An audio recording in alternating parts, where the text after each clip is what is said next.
Hello friends, welcome to Civil Thunder. आज हम पढ़ेंगे अगर हमें 1 मीटर क्यूब की एरिया में कंक्रीट करना है तो उसमें हम कितना सीमेंट, कितना जो आपका फाइन एग्रीगेट है और जो कोर्स एग्रीगेट है वो हम कितना लेंगे, मैं आपको डिटेल्स में अब समझाऊंगा। Let's start. देखिए, हमें स्टार्ट करने से पहले हमें कुछ वैल्यू याद रखना है। जैसे कि हमारा जो एक बैग सीमेंट होता है उसका जो वेट होता है वो 50 kg होता है। एंड आपका जो ड्राई डेंसिटी होता है सीमेंट का, मतलब आपका जो डेंसिटी का मतलब मास पर वॉल्यूम होता है। देखिए यहाँ पे एक मैं क्यूब ले रहा हूँ जिसका जो लेंथ, ब्रेथ एंड जो हाइट है वो 1 मीटर है। तो हम अगर इस क्यूब में सीमेंट रखेंगे तो जो उसका जो डेंसिटी आएगा वो हो जाएगा 1440 kg पर मीटर क्यूब। तो मैं भी आपको बताया डेंसिटी जो है उसका फॉर्मूला है मास पर वॉल्यूम। वॉल्यूम मीन्स हम अगर 1 बैग सीमेंट लेंगे तो वो कितना प्लेस टेक कर सकता है। तो यहाँ पर हमारा हो गया ड्राई डेंसिटी जो सीमेंट का 1440 kg पर मीटर क्यूब। तो वॉल्यूम ऑफ 1 बैग सीमेंट जो है हम इजीली कैलकुलेट कर सकते हैं।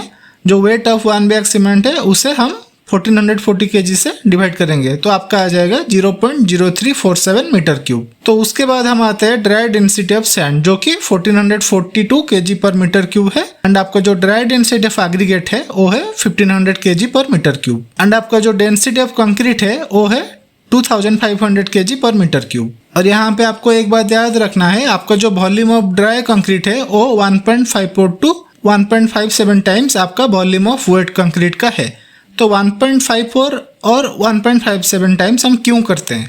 देखिए, आपका एक कंटेनर है, उसमें हम सीमेंट रखते हैं। अगर उसमें हम पानी डालते हैं तो उसका जो वॉल्यूम है वो श्रिंक हो जाता है। तो इसे हम एक तरह से सेफ्टी फैक्टर भी बोल सकते हैं और श्रिंकेज फैक्टर भी बोल सकते हैं। तो उसे एडजस्ट करने के लिए हम क्या करते हैं, आपका जो वेट कंक्रीट है उसमें 1.54 और 1.57 मल्टीप्लाई कर देते हैं। तो बैलेंसिंग पर्पज के लिए भी आप बोल सकते हैं। तो और एक बात मैं बोलना चाहूँगा, अब आपका जो कंक्रीट मिक्स हम यहाँ पे लेंगे वो है M20 ग्रेड का कंक्रीट मिक्स।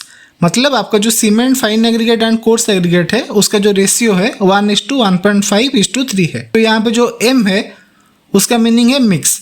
एंड यहाँ पे जो 20 है वो है compressive strength of concrete @28 days in newton पर mm²। मतलब हम जो हमारा जो 28 डेज पे जो कंप्रेसिव स्ट्रेंथ आएगा वो 20 न्यूटन पर mm² से कम नहीं होना चाहिए। तो अब कैलकुलेट करते हैं।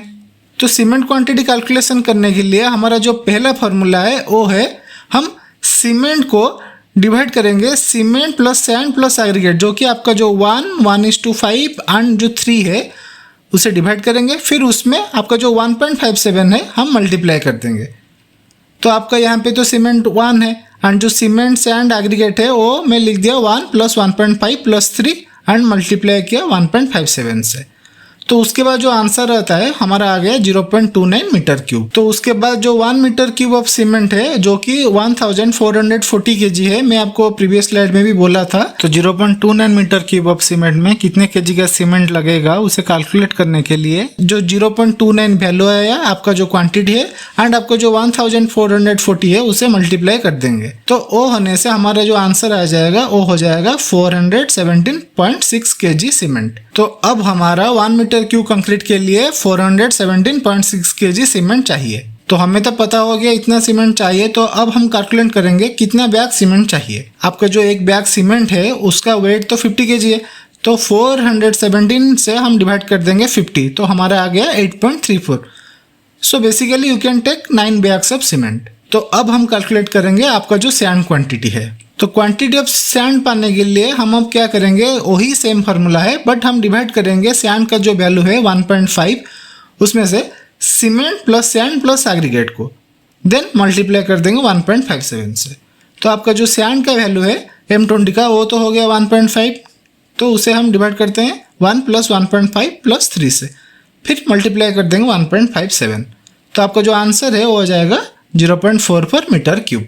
तो आपका जो 1 मीटर क्यूब के लिए जो सैंड है उसका जो डेंसिटी है वो हो गया 1442 kg।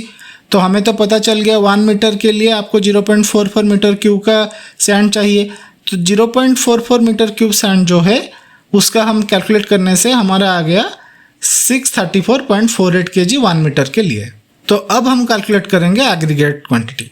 तो एग्रीगेट क्वांटिटी कैलकुलेट करने के लिए उसका भी जो फार्मूला है वही सेम फार्मूला, बट आपका जो एग्रीगेट है हम उस वैल्यू में डिवाइड करेंगे सीमेंट सैंड एग्रीगेट को, फिर मल्टीप्लाई कर देंगे 1.57 से। तो हमारा जो एग्रीगेट वैल्यू है M20 में वो तो हो गया 3, एंड जो सीमेंट सैंड एग्रीगेट का वैल्यू है 1 + 1.5 + 3, तो उसे हम मल्टीप्लाई करते हैं 1.57 से, तो आपका जो आंसर है वो आ जाएगा 0.85 मीटर क्यूब। तो उसके बाद फिर 1 मीटर क्यूब जो एग्रीगेट है, हमारा जो डेंसिटी था 1500 kg था, तो हमें तो पता चल गया जो क्वांटिटी ऑफ एग्रीगेट चाहिए वो तो 0.85 मीटर क्यूब है।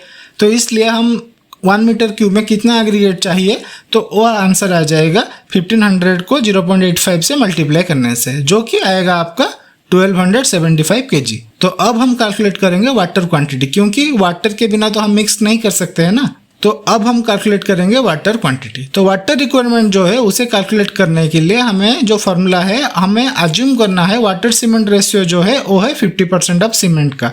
इस वैल्यू कहाँ से आया? ये जो वैल्यू है हमारा IS 10262 जो कि वाटर सीमेंट रेशियो का कोड बुक है, वहाँ से आया। तो रिक्वायर्ड अमाउंट ऑफ वाटर जो है हम कैसे कैलकुलेट करेंगे? वाटर सीमेंट रेशियो जो है एंड आप मल्टीप्लाई कर देंगे सीमेंट का जो वॉल्यूम है। आपको सीमेंट वॉल्यूम तो पता होगा, 417 प्रीवियस स्लाइड में मैं आपको बोला था, तो उसे हम मल्टीप्लाई करेंगे 0.50 से, जो कि आपका वाटर सीमेंट रेशियो है। तो जो आंसर आएगा वो आ जाएगा 209 लीटर्स। तो 209 लीटर्स हमें वाटर चाहिए। तो अब फाइनल करते हैं कितना कितना अमाउंट हमें सीमेंट है, फाइन एग्रीगेट है एंड जो कोर्स एग्रीगेट है एंड वाटर का चाहिए। तो फाइनली हमारा जो आंसर आएगा, जो सीमेंट है हमें 9 बैग्स का सीमेंट चाहिए, एंड जो सैंड है वो हमें 634.48 kgs का चाहिए, एंड आपका जो एग्रीगेट है हमें चाहिए 1275 kgs का, एंड आपका जो वाटर है वो हमें चाहिए 209 लीटर्स का। एंड हम जो ये मिक्स प्रिपेयर करते थे वो M20 का था, मतलब आपका जो cement sand and coarse aggregate का रेशियो था वो था 1:1.5:3। तो होपफुली आपको अगर इस वीडियो में कुछ भी सीखने को मिला तो please like and share and subscribe my channel the Civil Thunder. Thanks for watching.